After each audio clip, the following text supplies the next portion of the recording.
Hi, welcome back to the channel. In today's episode, I want to talk to you about the ongoing impact of the war in Iran on the global economy. Over the past couple of weeks, all of the headlines coming out from this crisis have been centered around the fact that Iran is now agreeing to a ceasefire, that oil prices are calming down, and the markets are returning back to normal. But the problem is that the facts on the ground are telling us a very different story. I recently posted a video talking about the fact that a commercial vessel had been struck, and as a result of that, the USA had retaliated. We've now had reports that a second commercial vessel has been struck in the Strait of Hormuz. The United States has therefore launched further strikes against Iranian targets. Iran has responded with attacks against US targets. Israel has continued military operations in southern Lebanon, and Hezbollah has rejected a proposed peace agreement which it says amounts to surrender. So the question for today's video is very simple. Is this really a ceasefire, or are the markets just getting far too comfortable with a crisis that has not actually been resolved? Now, before we get into the details in today's video, could I ask anybody that hasn't subscribed yet to please hit that subscribe button? It really does help me with the algorithm and also puts a smile on my face. Now let's get into the details. In my previous video, I talked about the attack on a Singapore-registered commercial vessel transiting the Strait of Hormuz and explained why the incident was so significant. That was already worrying enough, but unfortunately there has now been a second incident. An oil tanker which was carrying a Panama flag has now been struck. Now thankfully there were no reports of any fatalities, but that's two separate incidents in 2 days in the Strait of Hormuz. And that matters because the Strait of Hormuz carries around 20% of the world's global oil and gas supplies on a daily basis. It's not just another shipping lane. So when commercial ships are being struck there, even if the physical damage is limited, the economic implications are enormous because shipping companies don't just look at the headlines and say, well, there's a ceasefire going on, so everything should be fine. Insurance companies don't look out the window and say, oh, well, I can't see any missiles, so we'll just reduce our prices today. If there is meaningful risk that another vessel could be hit, insurance premiums rise. Shipping companies therefore increase their costs. Importers have to pay more, therefore manufacturers have to pay more, and eventually all of those costs work their way through to consumers. That's how a localized military incident such as one ship being hit in the Strait of Hormuz can become a global inflation problem. Now, in response to the attack on the commercial shipping, the United States has carried out further military strikes against Iranian targets. According to US Central Command, the American strikes targeted missile and drone storage locations, as well as coastal radar sites. The US said that these were connected to Iran's ability to threaten shipping through the Strait of Hormuz further.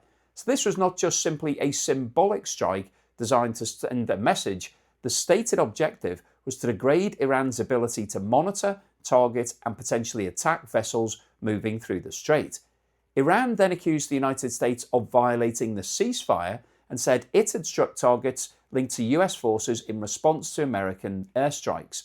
Iran's foreign ministry said the US action violated both the UN Charter and the memorandum between the two countries, although Iran did not publicly identify all of the targets it claims to have hit. So what we're seeing here is not a ceasefire becoming stronger, we're seeing a cycle of attack and retaliation beginning to rebuild. A commercial vessel is struck, the United States then responds, Iran then retaliates, both sides accuse each other of violating the agreement, and the whole situation becomes more unstable.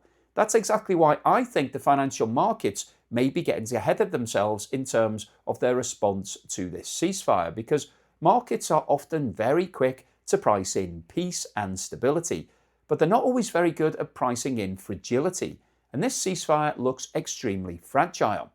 The other major concern is Lebanon.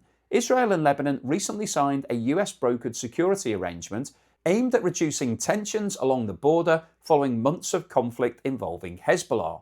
On paper, that all sounds like really good progress, but there's one big problem. Hezbollah has rejected the agreement. Hezbollah's deputy leader, Naim Qassem, described the deal as a surrender to Israel and said it was null and void. The group objected in particular to any arrangement that ties Israel's withdrawal to Hezbollah's disarmament. And that's extremely crucial because from Hezbollah's perspective, giving up its weapons is not a technical detail, it's its core problem. Hezbollah sees its military capability as the main source of leverage, its main deterrent and its main defense against Israel. From Israel's perspective, allowing a heavily armed Iranian-backed group to remain close to its northern border is viewed as an unacceptable security threat. Those two positions are fundamentally incompatible, and that's why this is a very difficult situation to solve. You can write an agreement and hold a press conference and announce a diplomatic breakthrough, but if one of the main armed groups involved sees the deal as surrender, then the chances of that agreement holding are dramatically reduced. In fact, they're zero. And almost immediately after this security arrangement was announced, Israel carried out another drone strike in southern Lebanon, targeting what it says was a Hezbollah operative. So again, the pattern is the same. The headline says diplomacy, the facts on the ground say fighting continues. And this is the wider problem across the whole region. None of the underlying issues have actually been resolved. The central issue with Iran remains its nuclear program. Israel's stated objective throughout this whole conflict has been to prevent Iran from reaching the capability of producing a nuclear weapon. Iran continues to insist that its nuclear program is peaceful and that it has the right to enrich uranium for civilian purposes for nuclear power stations. But whatever view you take on those competing arguments, the key point is that the issue has not been settled. There is no comprehensive long-term agreement on uranium enrichment. There's no inspection framework that both sides have fully accepted, and no permanent diplomatic settlement that removes the central disagreement. So although the intensity of the fighting may have reduced compared with the height of the conflict, the reason the conflict began is still sitting there unresolved. That's why I don't think we can simply say this crisis is over. The same applies in Lebanon. Hezbollah does not want to accept terms it views as surrender. Israel does not want Hezbollah armed on its border.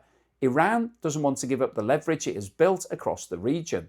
The United States does not want Iranian pressure on Gulf shipping lanes. These are not small disagreements, they are fundamental strategic conflicts. And until those underlying conflicts are addressed, the risk of escalation remains. Now let's bring this back to the economy because that's what this video is all about. One of the biggest mistakes investors make is assuming that wars only matter while the bombs are falling. But that's not how the global economy works. The economic consequences will take some time to feed through. Inflation data lags reality. Company earnings are always historic. Shipping contracts take time to reset. Insurance premiums take time to adjust. Energy costs take time to appear in transport, food, and manufacturing prices. So even if the fighting does stop completely tomorrow, there's already a lot of damage moving through the system. Companies that rely upon shipping through the Gulf are already paying more. Airlines are facing higher fuel costs. Manufacturers are facing higher input costs. Food producers face higher fertilizer costs, and retailers are already preparing for higher import costs. All of those increases do not appear immediately, they build up gradually. They then show up in inflation and profit margins and consumer prices. And that's why the impact of this conflict is in the future rather than behind us. The other issue here is the risk premium. In normal times, businesses price goods and services based on expected costs. But in times of geopolitical uncertainty, they also price in risk. If there's a risk that another tanker could be struck, well, that then feeds through. If there's a risk that the Strait of Hormuz could be disrupted again, then that will have a bearing on all of those different costs. And if there's a risk that oil supplies could be interrupted, then that's going to feed into the oil price. If there's a risk that liquefied natural gas flows are going to be withheld, then that will feed through into those prices.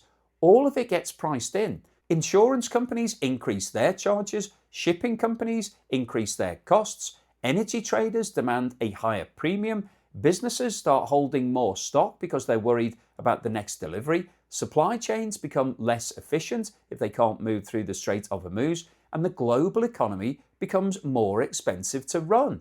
And that is the real economic danger here. It's not just one tanker being struck by a drone. It's not just one missile attack. It's the cumulative effect of uncertainty across one of the most important regions in the world.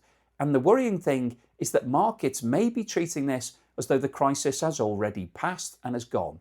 Oil prices have come down from their recent highs. Equity markets have started bouncing back. Investors appear to be assuming that the worst is behind us. But that assumption depends on the ceasefire holding. And right now, the evidence suggests that the ceasefire is under serious strain.